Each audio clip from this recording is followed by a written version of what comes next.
Eventually the drum slowed, the melody softened, gently reducing the energy from its roaring din. I looked at Sarah, feeling more content than ever. The glittering paint shimmered across her skin, making her eyes seem like two precious blue jewels. The enticing smell of roasted meats, breads, and sweet pies crept through the crowd as it began to thin. I felt my stomach rumble at the smell of the delicious feast. I took Sarah's hand and pulled her through the crowd. She held on tight, as if by some chance I might slip away. We broke through the sea of painted bodies, arriving at last to the source of the delicious aroma that led our way. Along the base of the western ridge were makeshift tables loaded with all manner of fruits and vegetables. There were salads of greens from the shaded fields, roasted venison, and a massive carved boar on the centermost table.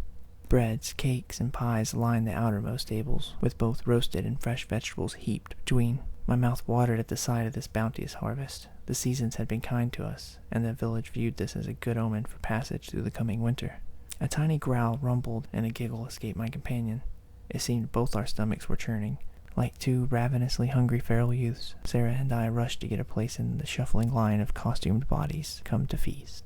When at last we reached the delicious bounty, whatever caught our fancy was scooped into a shallow clay basin hugged at my waist. Once we gathered a heaping pile of food, we headed for the main stage. It was set at the heart of the village, where the two ridges met. We navigated through the crowd to get as close as we could, shuffling past those already gathered on our search for a place to sit. We found a nice spot not far off the northeast corner of the stage and settled down. I placed a hefty tray of food between us. She wasted no time, tearing off a large chunk of glazed sweetbread. The fruity smell of berry preserves rushed the air as the soft bread was stretched apart. She took a bite and chewed slow. Her eyes eased closed with the experience.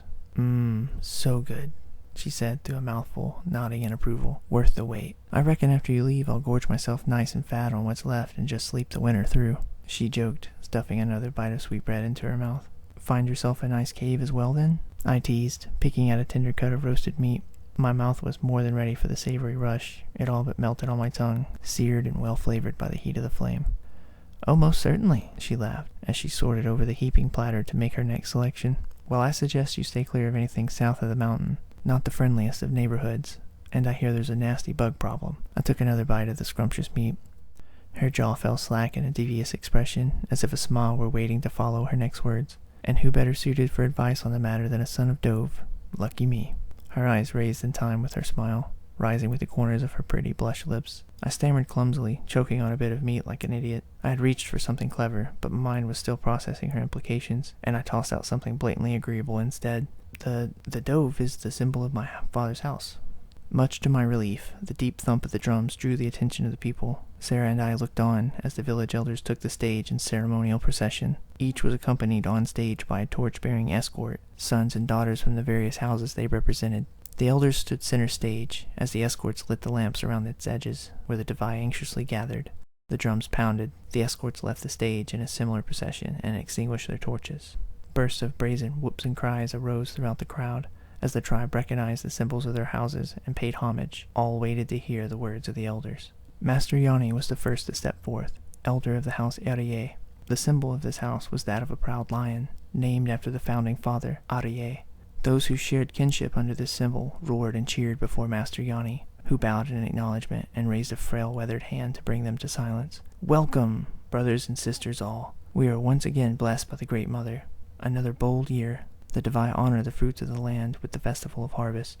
Let us celebrate our years as we remember the time of our fathers, and most importantly, honor those who will inherit the years still to come. The tribe shook the night. Sarah and I added our own cries to those of our people. The elder's hand raised to return the silence. A fruitful year indeed.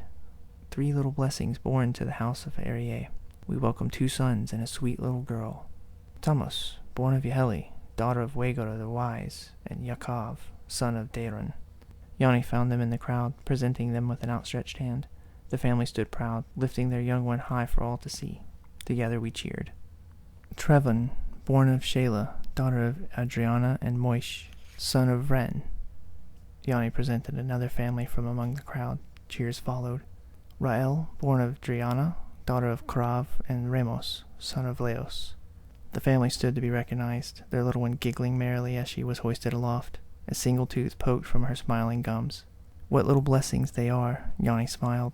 Now let us recognize those who will soon leave us to undergo that sacred pilgrimage, those brave youths destined for honor and manhood. Tonight, the House of Erie recognizes the coming of age for 3 sons.